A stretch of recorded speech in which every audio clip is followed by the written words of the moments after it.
I love you. It's good to be home.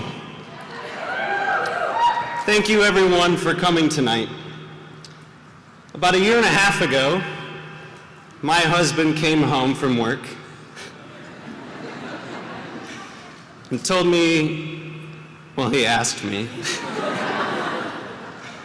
what do you think about running for president? And I laughed, not at him, but at life, because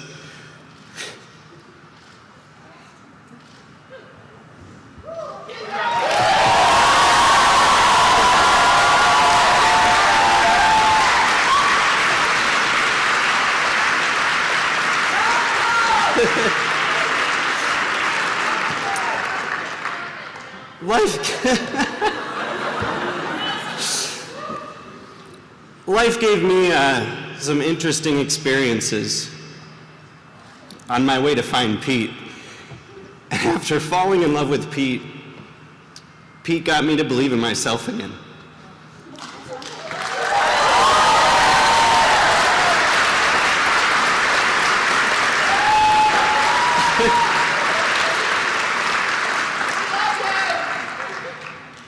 And I told Pete to run because I knew there were other kids sitting out there in this country who needed to believe in themselves too.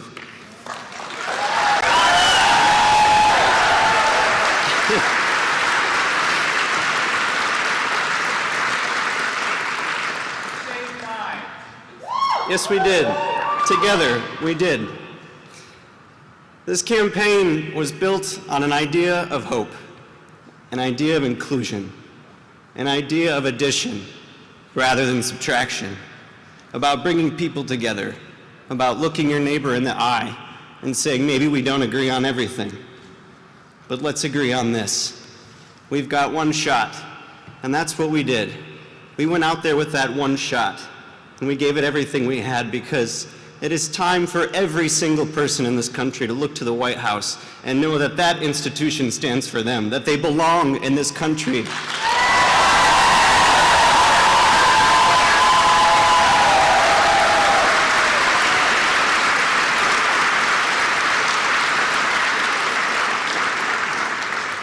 It has been an honor and a privilege to share my husband with the rest of this country.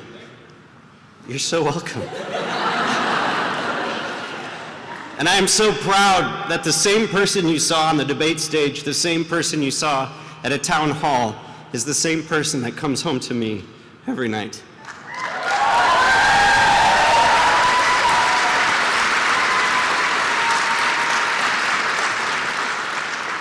For those of you who know me, you know I'm usually not short with words, but tonight I will be.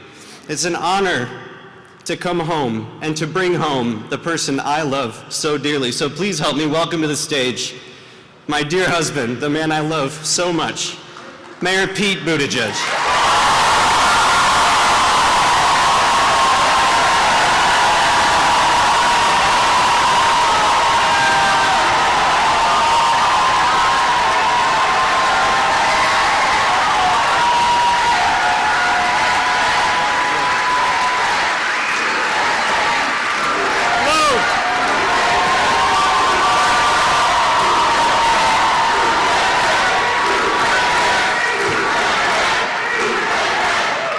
Thank you so much.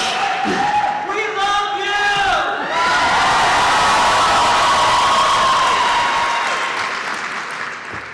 you! It's so good to be in South Bend. Sometimes the longest way around really is the shortest way home.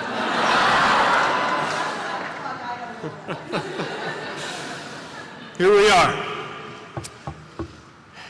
In the last few years, America has faced enormous challenges, from an economy in transition to a climate on the brink, to a president sowing chaos and discord across the very country he is responsible for uniting.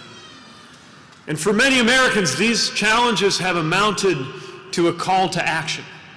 And so, like so many others, I thought deeply about what I could do to make a difference, what I could do to make myself useful. And it was in that spirit, with your help, that a year ago we launched our campaign for the American presidency. We began this unlikely journey with a staff of 4 in a cramped office right here in South Bend, Indiana, right down Washington Street. No big email lists, no personal fortune. Hardly anybody knew my name, and even fewer could pronounce it. But South Bend showed everybody what to do. First name Mayor, last name Pete, so nobody got confused.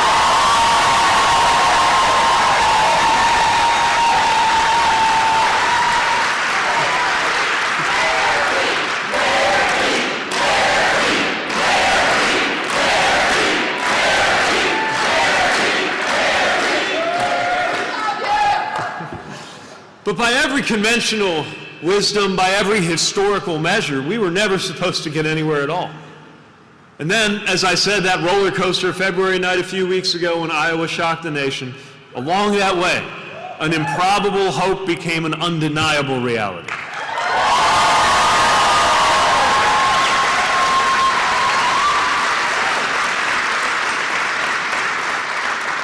In a field in which more than 24 Democratic candidates ran for president, senators and governors, billionaires, a former vice president, we achieved a top 4 finish in each of the first 4 states to hold nominating contests, and we made history winning those Iowa caucuses.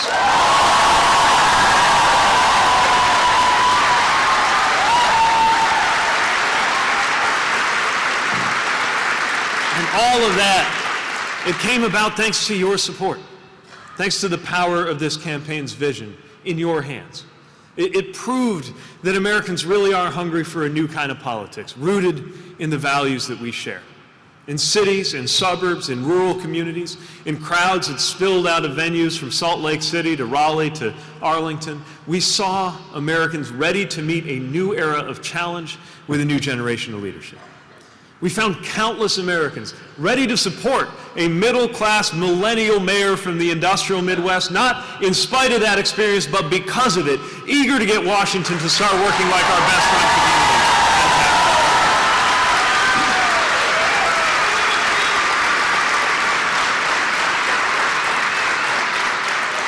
In a divided nation, we saw fellow Democrats join with independents, and yes, some of those future former Republicans, to choose a different politics, to choose a politics defined not by who we push away, but by how many we can call to our side. And we sent a message to every kid out there wondering if whatever marks them out as different means they are somehow destined to be less than. To see that someone who once felt that exact same way can become a leading American presidential candidate with his husband at his side.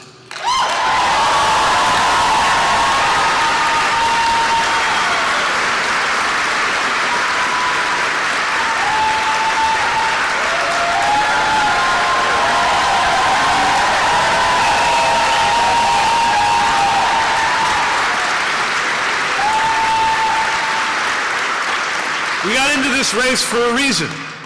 We got into this race in order to defeat the current president and in order to usher in a new kind of politics. And that meant guiding our campaign by the values we like to call the rules of the road. Respect, belonging, truth, teamwork, boldness, responsibility, substance, discipline, excellence, and joy. And every decision we made was guided by these values. One of those values is truth, and today is a moment of truth. After a year of going everywhere, meeting everyone, defying every expectation, seeking every vote, the truth is that the path has narrowed to a close for our candidacy, if not for our cause. And another of those values is responsibility. And we have a responsibility to consider the effect of remaining in this race any further. Our goal has always been to help unify Americans to defeat Donald Trump and to win the era for our values.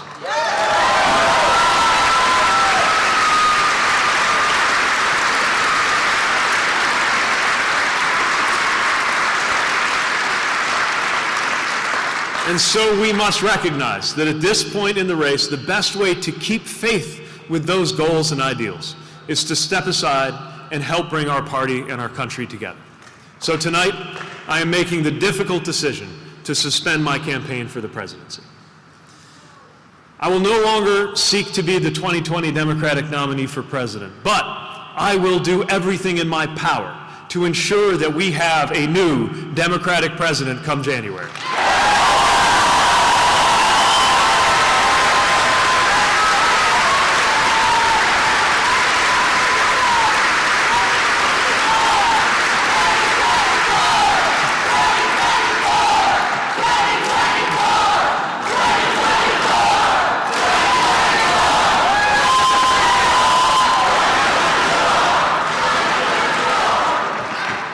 We have to, because every time this president brings partisan politics into the management of a deadly serious pandemic, or purges officials who honored their oaths of office by telling the truth, or cloaks in religious language an administration whose actions harm the least among us, the sick and the poor, the outcast and the stranger, we are reminded just how urgent it is that we change who is in the White House. We cannot afford to miss this moment.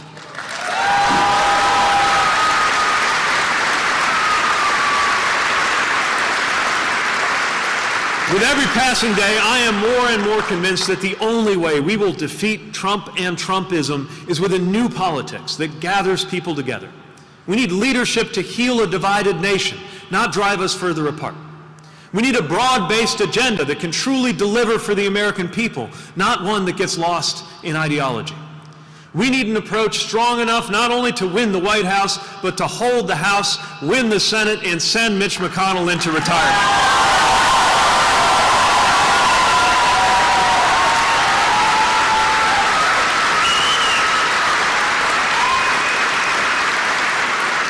And that broad and inclusive politics, that is the politics that we have attempted to model through this campaign. That, I believe, is the way forward for our eventual nominee.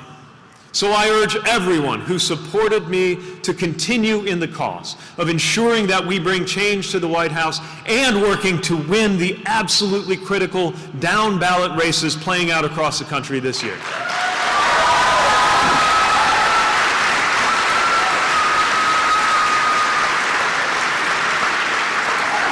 There is simply too much at stake to retreat to the sidelines at a time like this. And as this contest gives way to the season of weekly elections and delegate math, it is more important than ever that we hold to what this is actually all about. Politics is not about the horse race, not about the debate stage or a precinct count in a spreadsheet. It is about real people's lives. It is about our paychecks, our families, our futures. We can and must put the everyday lives of Americans who have been overlooked for so long back at the center of our politics. And every story that became part of this campaign helped show us why and how we do just that. Yeah. Yeah.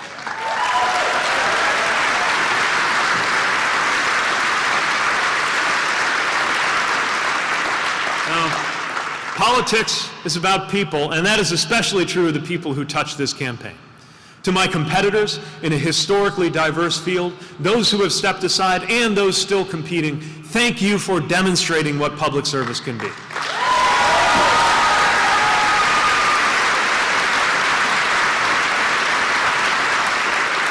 To the people of South Bend, this river city we love so much, thank you for keeping me honest and thank you for keeping me going.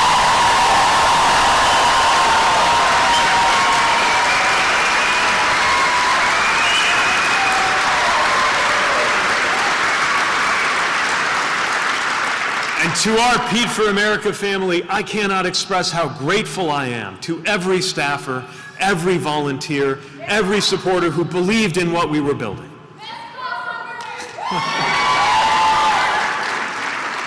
You walked in neighborhoods on hot summer days and drove on icy roads in the wintertime. You filmed and tweeted and coded and crunched numbers. You built relationships and you built events.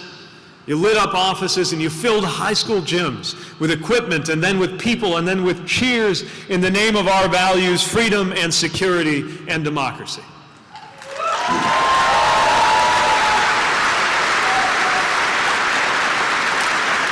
Our contributors, So many of you dug deep to fuel this campaign.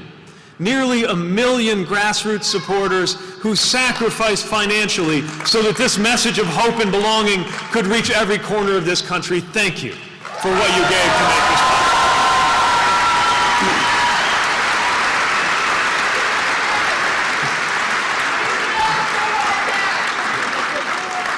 Online, in person, with family and with friends and with total strangers, you shared your personal stories and you made the life of this campaign part of your own. What you did and the way you did it was how we could show, not just tell, the kind of campaign we could be and the kind of country we will build. You made me proud every single day.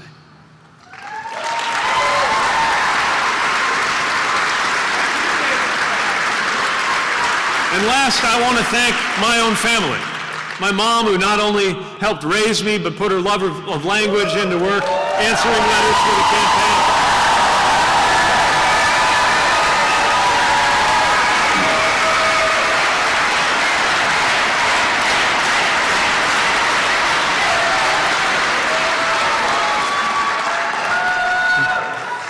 My father, who left us just as this was all getting underway, but who's very much here and part of this effort.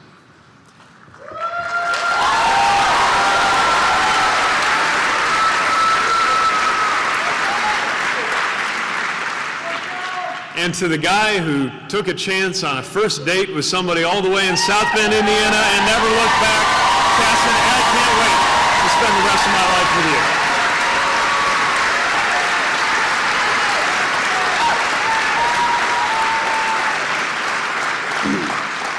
I know that as this campaign ends, there comes disappointment that we won't continue. But I hope that everyone who has been part of this in any way knows that the campaign that you have built and the community that you have created is only the beginning of the change that we are going to make together.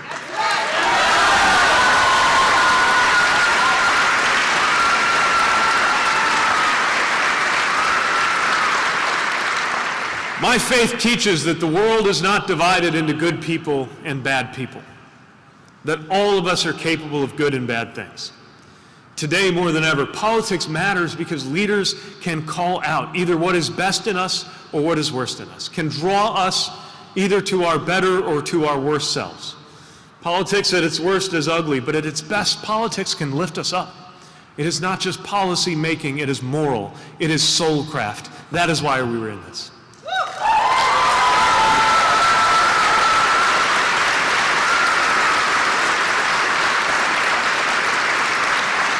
Earlier today, we were in Selma, marching in commemoration of the Civil Rights Movement on the Edmund Pettus Bridge, where I was humbled to walk in the symbolic and the literal shadows of heroes who 55 years ago made America more of a democracy than it had ever been by their blood and by their courage.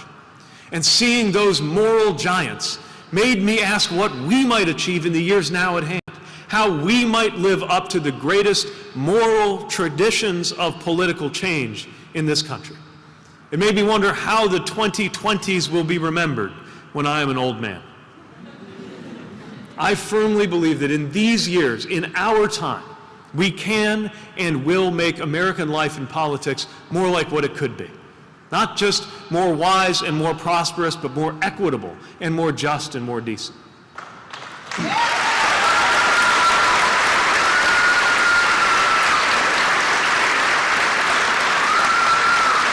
Think about proud of our time we could be if we really did act to make it so that no one has to take to the streets in America for a decent wage because one job is enough in the United States of America, whether you went to college or not.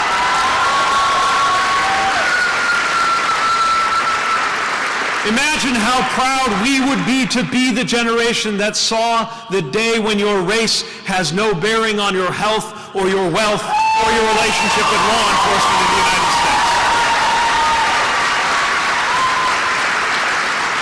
What if we could be the ones to deliver the day when our teachers are honored a little more like soldiers and paid a little more like doctors?